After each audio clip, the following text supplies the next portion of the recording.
They don't know specifically yet if it's gonna make it through the legislative process to get their specific earmark to feed through the Public Works Trust Fund process.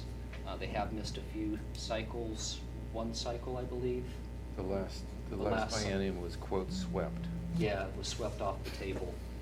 Given that opportunity, as you can see, for pre-construction and construction, depending on scoring criteria, anywhere from 0.5% to 2%. The loan terms is a little bit shorter, typically 20 years, or it also takes into consideration life of the project. Timing-wise, where we're at with design and moving on projects, there's 3 that I would like you to consider that are capital improvement driven. The first is sodium hypochlorite retrofit, and as we would say. We're currently doing that retrofit on a smaller scale at Hathaway Well.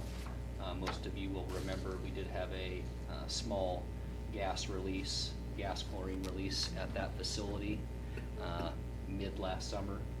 We're able to do that mostly in-house with just one wellhead.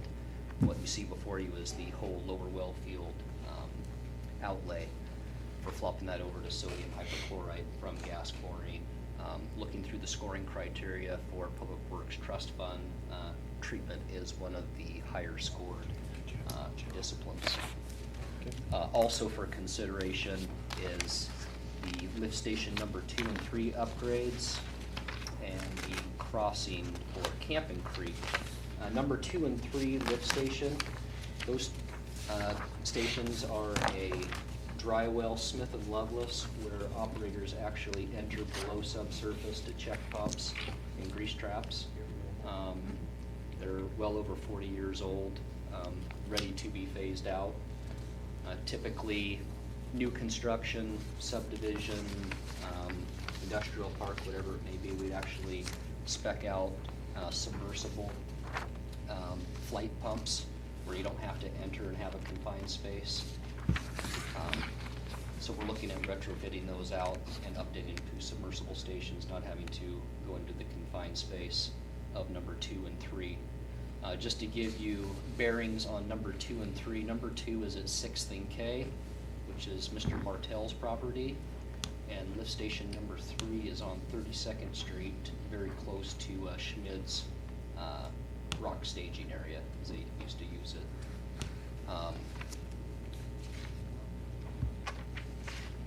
And Camping Creek Waterline Crossing, moving on to the last. That's actually the second phase of the Zone 4 improvements. So we've been successful in landing USDA dollars to construct the reservoir for the Zone 4 improvements in order to get that high pressure water from W Street and 45th over to 49th. It takes environmental review. We initially approached USDA about incorporating this high pressure main into the project, and with the environmental review to go across Camping Creek, we weren't going to be able to make the deadline. So this is the second phase of that project, which eventually makes its way over to Doc Eldridge Park, U Street, close to the private water system, Magna Vista, to the northeast of the city. That specific zone area has been identified in our water comprehensive plan, master plan, as deficient pressures, specifically during high fire flow, or worst case scenario when you run the hydro model.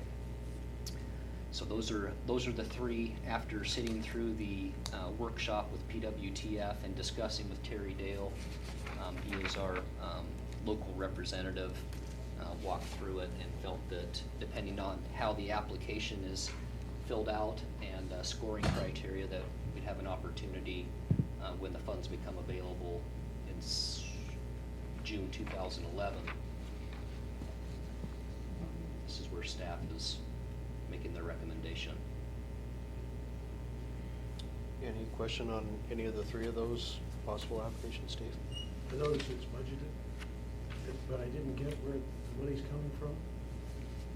These would be budgeted if we actually were successful in landing Public Works Trust funds, applying for them. Okay. Did it cover the whole thing? There's no match? There is a match, and it's usually 10 to 15%, 5 to 15%, excuse me.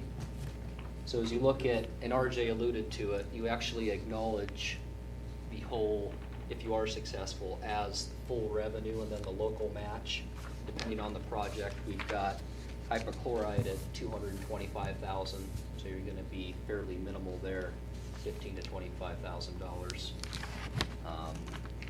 The lift stations, you know, around 100,000, 125, those would be budgeted within.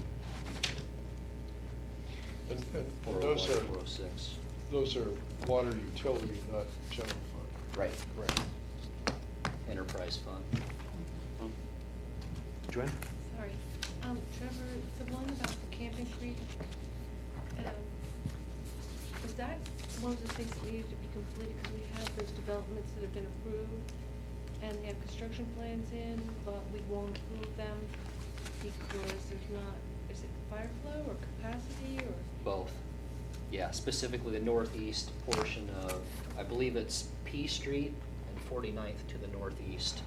If you look on the map over there, on the northeastern stretch, where there's less density, that's the specific area within our water service area that would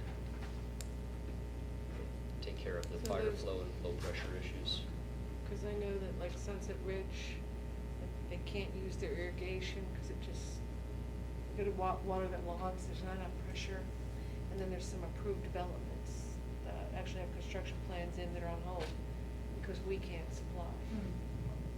And I don't want to get into too many details, but what she's referring to with Sunset Ridge and Doc Eldridge Rolling Meadows is off of Zone 2. So when you go down Dudley Street at 37th, that's our Zone 2 reservoirs. That's what the high school and everything on that northeastern upper reach is on. So they would be swapped over from that immediate area to Zone 4 with higher pressures. We actually have to break pressure with PRVs to serve that. PRVs, pressure relief valves, reduction valves. Any other questions? Mr. Halverson, good evening and welcome. Thank you. Indeed. This feels so familiar.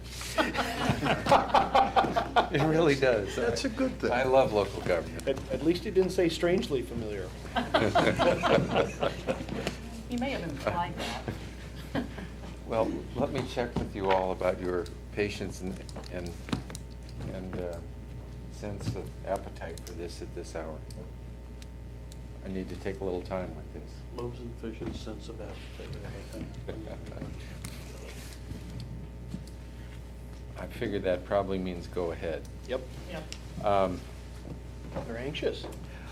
As part of my assignment here, I was to make some observations during the course of the time I was here and the subsequent time working with the city, and to provide some sort of summary, some sort of report that records in some durable form those observations and recommendations. So I have done that. I want to assure you I've given a good deal of thought and care to it. A couple of process notes before I get into the real content of all of this.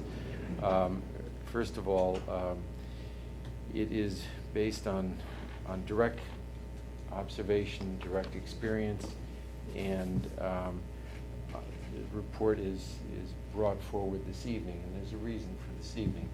You are the governing body, and I feel that you deserve to see the report first.